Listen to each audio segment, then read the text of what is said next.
Predige Hochdeutsch am Sonntagmorgen. Steht hier groß und fett drauf. Aber ihr hört schon, das fällt mir vielleicht nicht ganz so schwer, weil ich komme aus Deutschland. Ich komme aus dem ICF Karlsruhe und freue mich, heute hier bei euch zu sein. Aber gebürtig, und das hört man vielleicht an meinem Nachnamen, um den nochmal aufzugreifen, Gresslin. Das kommt nicht von grässlich, sondern vom Gräslein. Das heißt, ich komme hier gerade aus dem Wiesental, also aus Lörrach und so weiter. Deswegen könnt ihr nachher auch gerne mit mir Schweizerdeutsch reden, dann antworte ich auf Alemannisch. Aber hier steht ja Hochdeutsch predigen, deswegen mache ich das heute auch. Ich freue mich sehr, dass ich den Abschluss machen darf zu dieser Holy Patchwork Family. Und ich habe mich gefragt, wie soll ich starten? Soll ich erst noch ein paar Sätze zu mir sagen, meine Schuhgröße, meine Kleidergröße und so weiter? Aber das Ding ist, was am Anfang der Predigt kommt und ganz am Ende, das kann man sich am besten merken. Und deshalb will ich nicht, dass ihr nachher meine Schuhgröße kennt, sondern ich möchte direkt richtig steil reinsteigen in dieses Thema, nämlich mit einer Behauptung. Und wenn ich diese Behauptung gleich sage, dann werdet ihr schon merken, um was es heute gehen wird. Weil wisst ihr, ich behaupte, Kirche verliert, wenn sie Generationen ignoriert. Vielleicht gibt es keinen größeren Schaden für Kirche, als wenn sie die verschiedenen Generationen vernachlässigt. Egal, ob es die ältere Generation ist oder ob es die jüngere Generation ist, vielleicht gibt es keine größere Gefahr für Kirche, als wenn man die Vielfalt übersieht von den verschiedenen Generationen.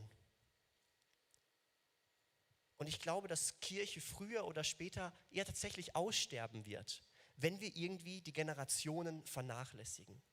Und wenn du jetzt denkst, nee, Manuel, Jesus, der hat doch verheißen, die Pforten der Hölle, die werden meine Kirche nicht unterkriegen. Ja, das hat er verheißen, aber das gilt erstmal der weltweiten Kirche. Die wird nie untergehen, es wird immer Kirche geben. Aber Jesus hat nicht versprochen, dass es das ICF Basel immer geben wird. Und deswegen glaube ich, ist es so entscheidend, so wichtig, sich mit diesem Thema der Generationen zu beschäftigen und da mal genauer hinzuschauen. Und das wollen wir heute tun zum Abschluss dieser Serie.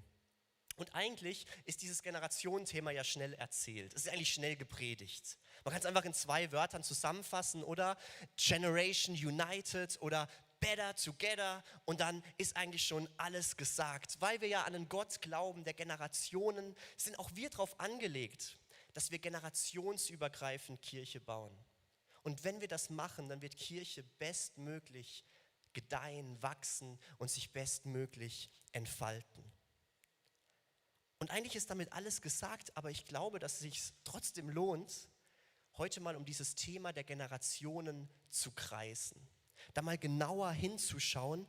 Und wir wollen das heute tun, um dieses Thema kreisen in Form einer Erkenntnisspirale. Was ist das? Was heißt das? Was hat es damit auf sich? Ich möchte es euch kurz erklären. Das hebräische Wort für Generationen bedeutet Dor. Ich habe es euch hier mal mitgebracht. Und dieses Wort Dor, das heißt umkreisen. Oder man könnte es auch übersetzen, in einem Kreis aufschichten. Also der Begriff Generationen hängt irgendwie zusammen damit, dass man etwas umkreist. Weil eine Generation ist ja praktisch wie so ein Kreislauf, wo Menschen geboren werden, leben und dann auch sterben. Das ist also eine Generation, zu einem bestimmten Zeitpunkt oder Zeitverlauf lebende Menschen. Und deswegen versucht man ja auch immer wieder, habt ihr wahrscheinlich auch schon mal gemerkt, Generationen irgendwie so einzuteilen in bestimmte Zeitabläufe. Ich habe euch hier mal eine Übersicht mitgebracht, wie man das versucht, so die Jahrgänge unterschiedlichen Generationen zuzuordnen. Oder da gibt es zum Beispiel die Babyboomer. Haben wir ein paar Babyboomer hier heute Morgen? Ja, das sehe ich ein paar. Mondlandung, das war so ein Ereignis, vielleicht seid ihr da gerade so geboren oder ein bisschen früher geboren oder ein bisschen später. Und die Kassette, mit der seid ihr aufgewachsen. Und es gibt ganz viele andere Generationen, die Gen Z, die ist ja immer in den Medien, sind hier ein paar Leute von der Gen Z. Yes, Gen Z, da wurde die Kassette dann abgelöst durch Spotify. Möchte ich jetzt nicht darauf eingehen, ob das gut oder schlecht ist. Und viele Krisen sind passiert, ne? Weltwirtschaftskrise, Finanzkrise und so weiter. Und ihr könnt euch jetzt versuchen, hier irgendwo zuzuordnen. Vielleicht sind auch ein paar Bilder da, Gen Alpha. Und jede Generation hat irgendwie was, für was sie steht, was sie erlebt hat, was sie prägt und so weiter. Aber ich möchte hier jetzt gar nicht so lange mich weiter aufhalten, sondern nochmal zurückkommen zu dieser Wortbedeutung Dor, im Kreis aufschichten. Weil wegen dieser Wortbedeutung kam ich drauf, ich möchte heute um dieses Thema der Generation auch mal kreisen. Aber nicht so, dass ich jedes Mal wieder beim selben Punkt rauskomme, sondern dass wir wie jedes Mal bei einem anderen Punkt rauskommen und wie was Neues verstanden haben über Generationen und dann hoffentlich wie einen besseren Blick haben können auf dieses Thema der Generation.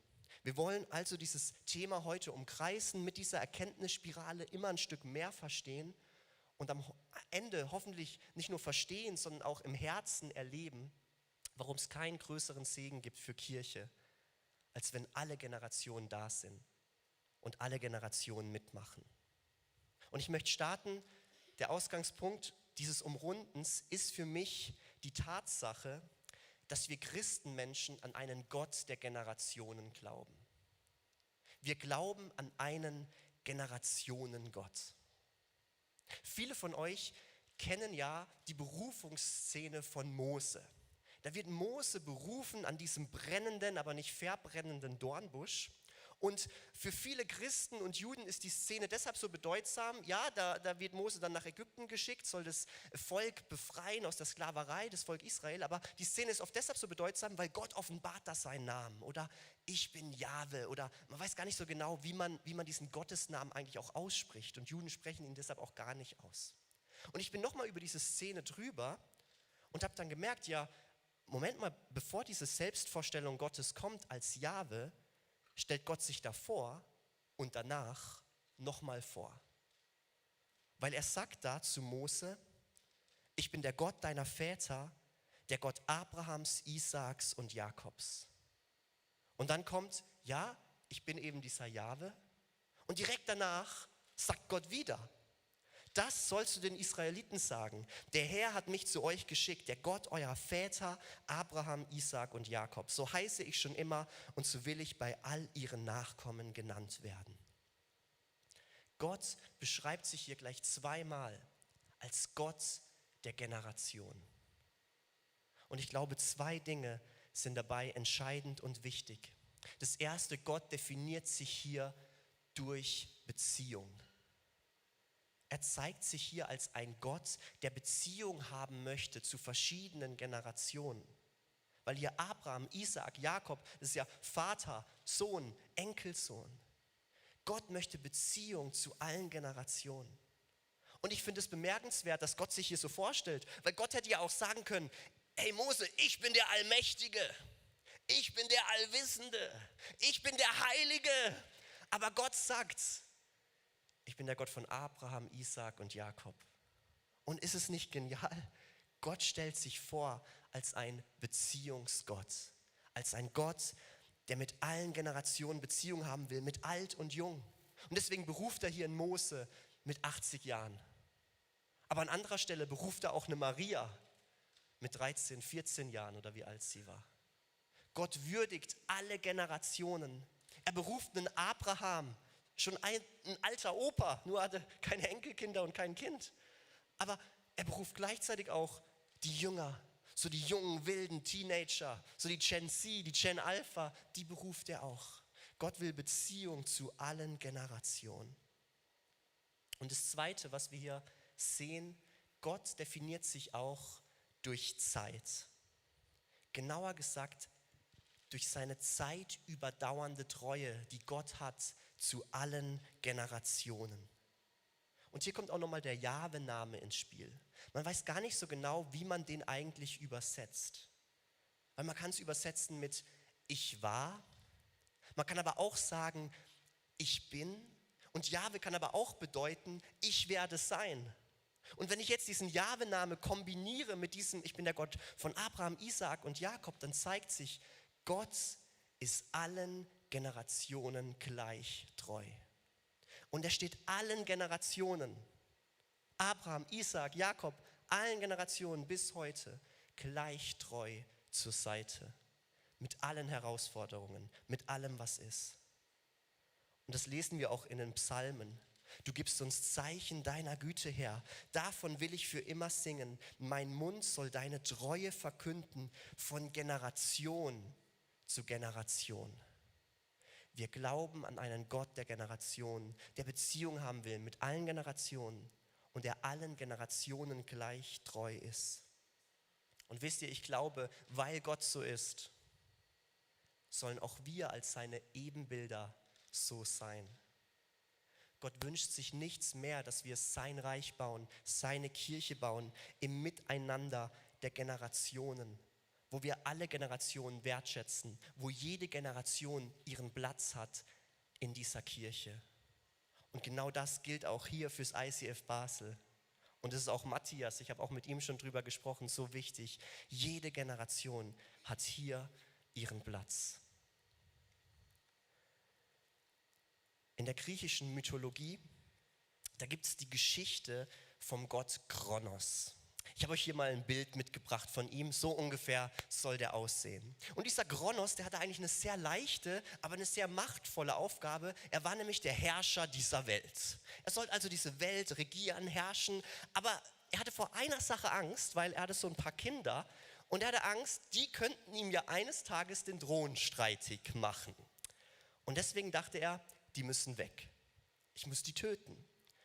Und ihm ist dann nichts Besseres eingefallen, dass er sich gesagt hat, ich werde einfach alle Kinder auffressen. Und er hat ein Kind nach dem nächsten aufgefressen, bis nur noch eins übrig war. Und den kennen vielleicht viele von euch, das ist der Gott Zeus.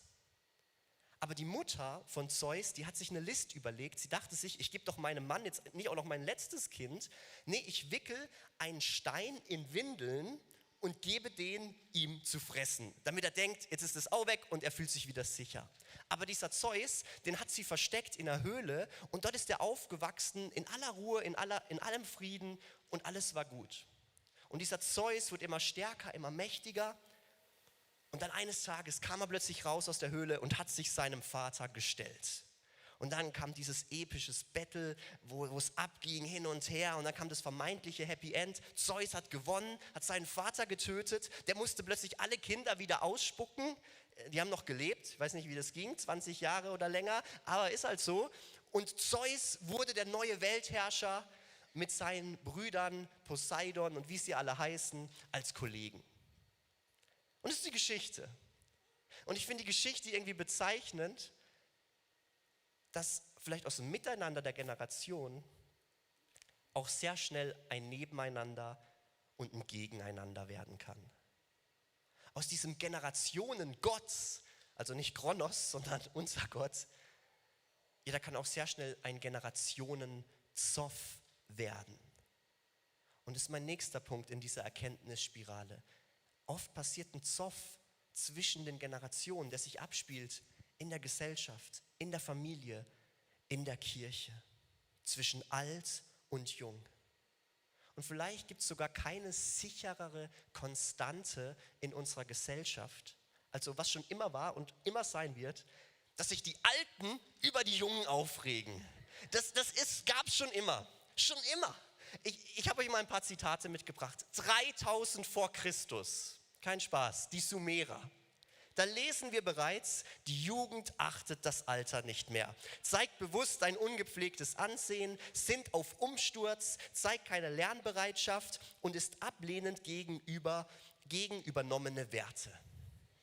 Okay, könnte man auch heute so in der Zeitung vielleicht lesen. Aber dann ein paar Jahre später, Philosoph Sokrates, die Jugend von heute liebt den Luxus, hat schlechte Manieren und verachtet die Autorität. Sie widersprechen ihren Eltern, legen die Beine übereinander und tyrannisieren ihre Eltern.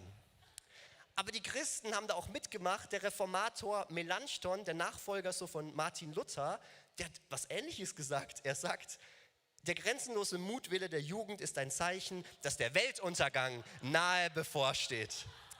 Und heute, ich weiß gar nicht, warum nur die Jungen lachen, aber ja, dann lesen wir aber auch noch heute in den Zeitungen fehlende Disziplin, mangelnde Leistungsbereitschaft, geringe Belastbarkeit. Die Azubis machen unseren Unternehmen Sorgen.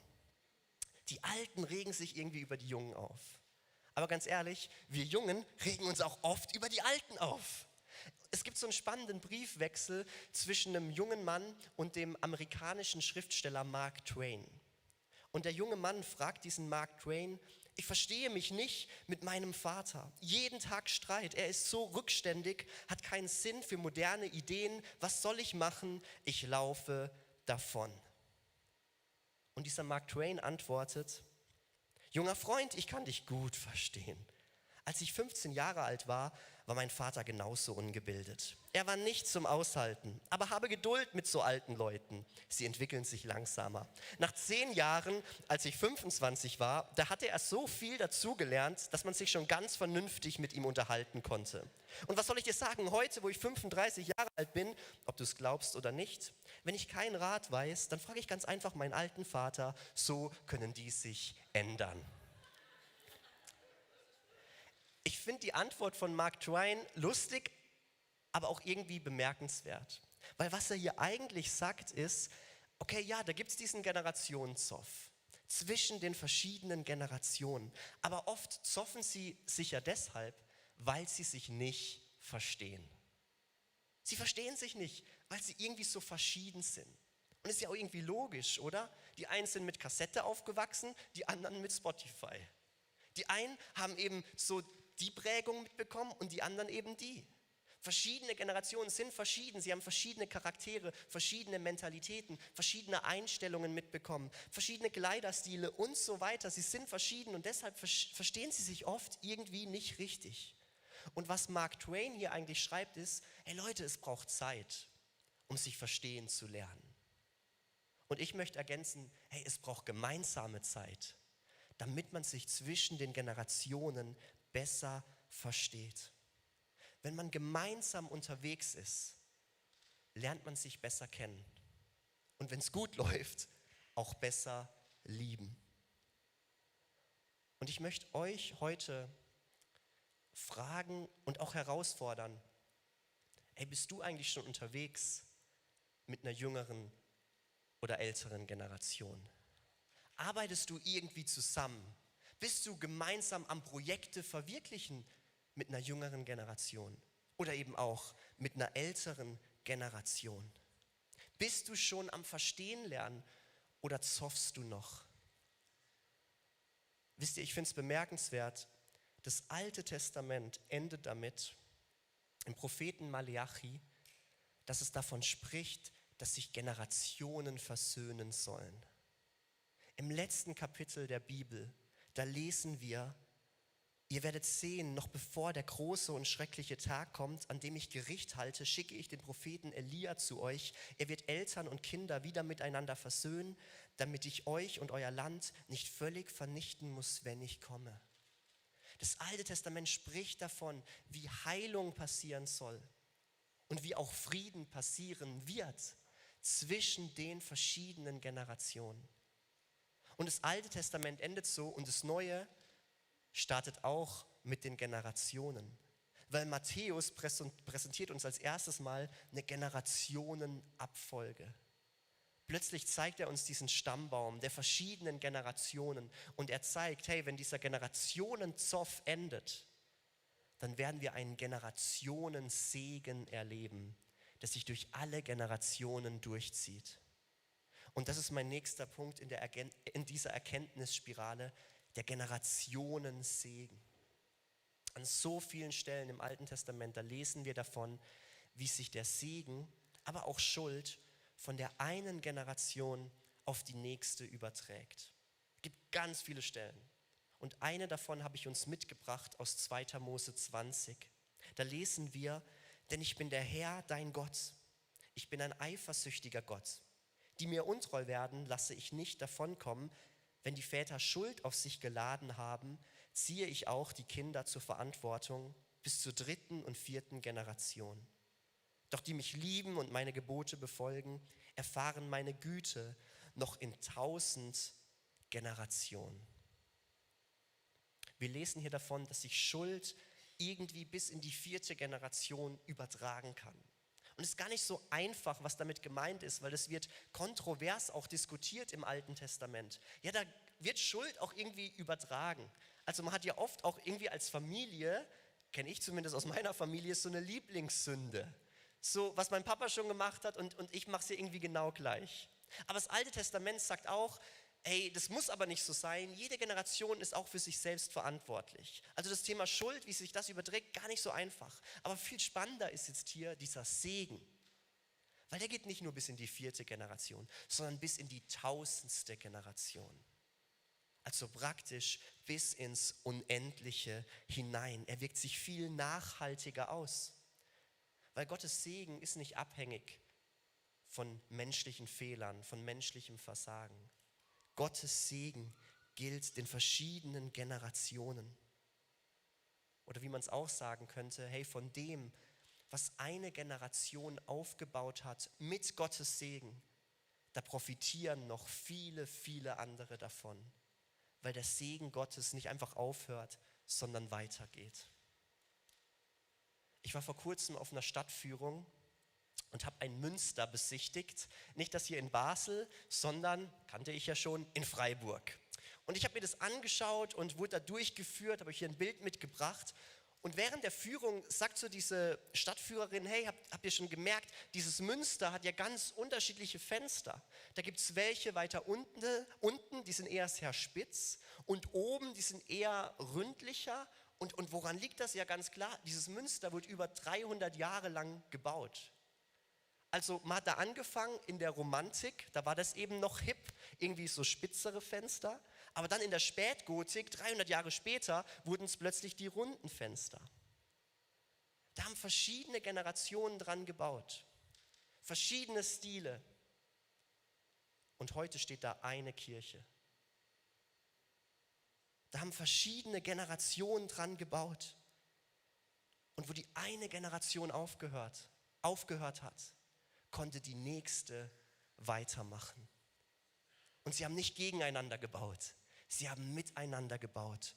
Und dann ist diese Kirche entstanden. Und für mich ist es ein Bild dafür, wie auch wir im ICF-Movement Kirche bauen wollen. Gemeinsam mit den verschiedenen Generationen. Und wo ich mal aufhöre, soll hoffentlich dann die nächste Generation weitermachen können. Was schon da ist, wo Gottes Segen eben schon da war. Eine nächste Generation darf immer wieder auf dem Guten aufbauen, was schon da ist. Schau, in Richter 2, da lesen wir mal, als schließlich alle gestorben waren, die zu seiner, hier ist Josua gemeint, zu Josuas Generation gehört hatten, folgten ihnen eine neue Generation. Und die wussten nichts mehr vom Herrn und von allem, was er für Israel getan hatte. Was hier steht, ist doch richtig blöd. Da war die Generation von Josua, die sind da irgendwie nach Kanaan rein und so, nach Kanaan. Und dann kam die Generation danach und die hat nichts mehr irgendwie von dem allem gewusst, warum auch immer. Da war diese Generation so gottesfürchtig unterwegs, aber die Generation danach wollte nichts mehr mit dem zu tun haben, weil die Generation davor hat kein Vermächtnis hinterlassen. Die Generation davor hat nicht geschaut, wer kommt da eigentlich später noch, sondern sie haben nur an sich gedacht. Und viel besser haben es da zwei andere im Alten Testament gemacht, nämlich die beiden Propheten Elia und Elisa. Auch zwei verschiedene Generationen. Und wir sehen kurz, bevor Elia in den Himmel entrückt wird und in den Himmel irgendwie genommen wird, das sagt er noch Folgendes zu seinem Schüler: Was kann ich noch für dich tun, bevor ich von dir weggenommen werde? Sprich eine Bitte aus. Und Elisa antwortete: 2 Teile von deinem Geist sollen auf mich übergehen. Und was da steht, ist tatsächlich so passiert. Die Generation nach Elisa, wurde wie doppelt gesalbt, doppelt befähigt. Also sie hat nicht nur dort weitergemacht, wo Elia aufgehört hat, sondern sogar, sie hat noch besser weitergemacht. Und ich finde es so genial. Sogar Jesus sagt es: Hey, die Generation nach mir, ihr werdet noch größere Dinge tun, wie ich es getan habe. Deshalb lasst uns generationsübergreifend Kirche bauen. Und wo die eine Generation aufhört, darf die nächste weitermachen. Und das führt mich zum letzten Punkt von meiner Predigt, von meiner Erkenntnisspirale. Und ich habe ihn genannt Generationenfäden. Für mich ist Kirche ein Ort, wo die verschiedenen Generationen an einem Strang ziehen. Und es braucht da immer Menschen, die die Fäden in der Hand halten, oder? Die die Kirche leiten und vorwärts bringen. Aber es braucht auch die Menschen, die ihre Fäden weitergeben, damit Nächste befähigt werden. Aber es braucht auch die, die die Fäden dann entgegennehmen und anfangen zu gestalten. Und passend zu diesem Prinzip bin ich auf eine Geschichte gestoßen im Alten Testament, die genau dieses Prinzip beschreibt. auch wieder eine Geschichte von Elisa.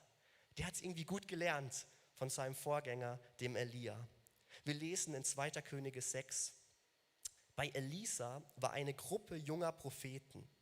Eines Tages klagten sie: Der Raum zum Wohnen ist zu eng für uns, wir wollen zum Jordan gehen und jeder soll von dort einen Baumstamm holen.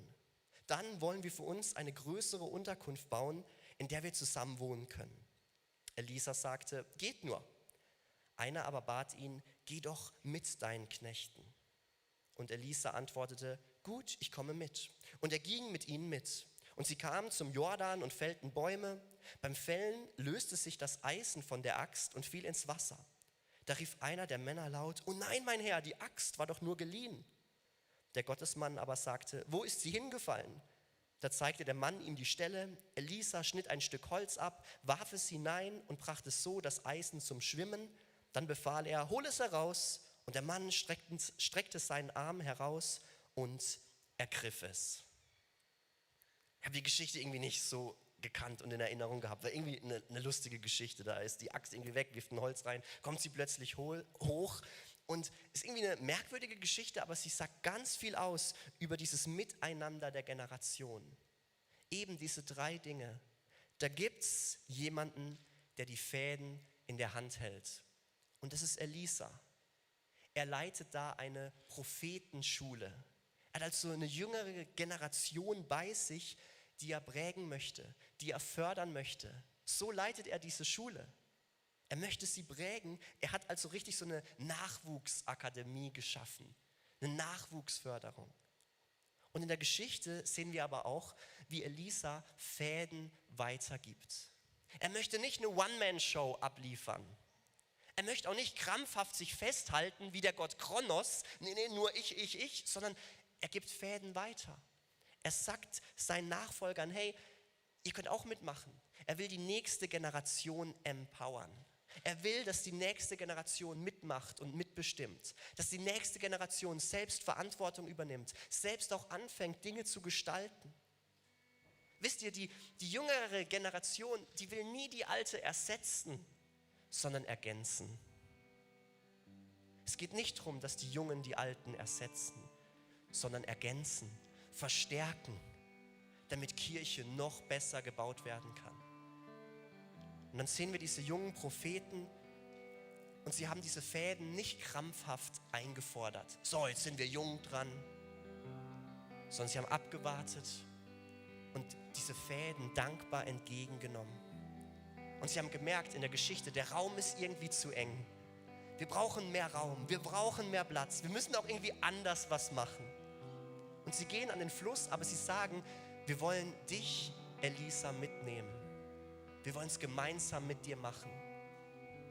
Weil die nächste Generation will auch immer von der Älteren geprägt werden. Sie will selber prägen. Aber gut wird es dort, wo eine junge Generation auch sagt: Ich will auch geprägt werden.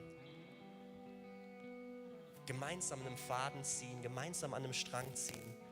Das steckt da in dieser Geschichte drin.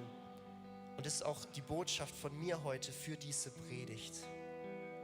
Und das ist mein Wunsch fürs ICF, das Movement, fürs ICF Basel, dass wir Kirche bauen, wo wir sehen, jede Generation ist ein Geschenk für die andere. Jede Generation braucht es. Und wo wir da auf den Geschmack kommen und auf den Genuss kommen, da glaube ich, dass Kirche aufblühen und gedeihen wird. Und wisst ihr, ich stehe heute hier als jemand, habt ihr vielleicht auch schon gemerkt, eher so ein bisschen jemand von der jüngeren Generation. Und ich möchte bewusst auch damit enden. Je nach Studie bin ich eher so ein Millennial, aber vielleicht auch noch Gen Z. Und ich weiß nicht, ob ihr das wusstet. Gen Z, Gen Alpha, schon lang keine Generation vor uns, war so glaubensfern und kirchenfern wie meine Generation und die Generation, die nach mir kommt. Die haben so wenig am Hut mit Glaube, mit Jesus. Und wenn ich darüber nachdenke, dann schmerzt es mich zutiefst. Und ich frage mich immer wieder, hey, wir wollen doch sein, Kirche neu erleben. Wie kann auch die Generation Kirche neu erleben? Und ich glaube, das hat sehr viel zu tun mit einem Wort von Jesus, dass er auch im Generationenkontext mal den Schriftgelehrten an den Kopf wirft. Er sagt ihnen, irrt ihr nicht darum, weil ihr weder die Schrift kennt, noch die Kraft Gottes. Ich träume davon, dass jede Generation für sich neu entdeckt und erlebt, welche Rolle die Bibel und welche Rolle der Heilige Geist hat. Und ich glaube, jede Generation braucht auch irgendwie einen anderen Raum, einen neuen Raum, wo das erlebbar wird. Und was ich wirklich merke, und nicht nur ich, sondern da gibt es Studien drüber, da gibt es viele Kirchen, die das auch spüren und merken, die Gen Z, die Gen Alpha, die nächste Generation, da ist irgendwie plötzlich wieder was da wie einen neuen Hunger, eine neue Sehnsucht nach Bibel, nach Heiligen Geist. Und ich träume davon, dass wir Räume schaffen, wo das erlebt werden kann, wo wir das gemeinsam tun, alle Generationen gemeinsam die nächste erreichen, damit Kirche wächst, damit Menschen zu Jesus finden. Ich lade euch ein, dass wir zum Schluss dieser Predigt gemeinsam aufstehen. Und ich möchte gerne für euch als ICF Basel beten, dass eure Kirche zu einem Ort wird, und ich weiß, sie ist es auch schon, wo alle Generationen ja zu Hause sind. Weil in einem Zuhause ist es ja so, dass da automatisch verschiedene Generationen da sind. Und ich glaube, Kirche ist eben auch ein Zuhause für alle Generationen. Und ich stehe heute auch bewusst hier als jemand Junges, um euch auch als ältere Generation, die heute hier ist, zu sagen, wir Jungen, wir wollen nicht ohne euch Älteren. Vielleicht war es bei euch Älteren noch anders, mit dem Alten, wir wollen alles neu. Aber wir Jungen, wir wollen nicht ohne euch Älteren. Wir wollen gemeinsam Kirche bauen. Und auch hier in Basel die nächste Generation erreichen, dass die Generation Jesus kennenlernt, ihm ähnlicher wird, furchtlos lebt und das Umfeld positiv verändert. Und Jesus, darum bitten wir dich heute Morgen. Ich möchte dich bitten für einen Frieden, für eine Versöhnung und für eine neue Freude im Miteinander der Generationen hier im ICF Basel. Und ich möchte dich bitten, dass sich einfach jede Generation hier willkommen und zu Hause fühlt. Und Jesus, wir wollen dir auch die nächste Generation hinlegen, die irgendwie weit weg ist und da doch irgendwie so eine Sehnsucht da ist nach Sinn, nach angenommen werden. Und wir wollen dich heute bitten, dass Kirche neu erleben nicht nur wahr für uns bleibt, sondern auch wahr wird für die Menschen, die dich noch nicht kennen. Und Jesus, das wollen wir dir heute hinlegen und dir einfach sagen, gebrauch du uns in den verschiedenen Generationen, um deine Kirche zu bauen. Amen.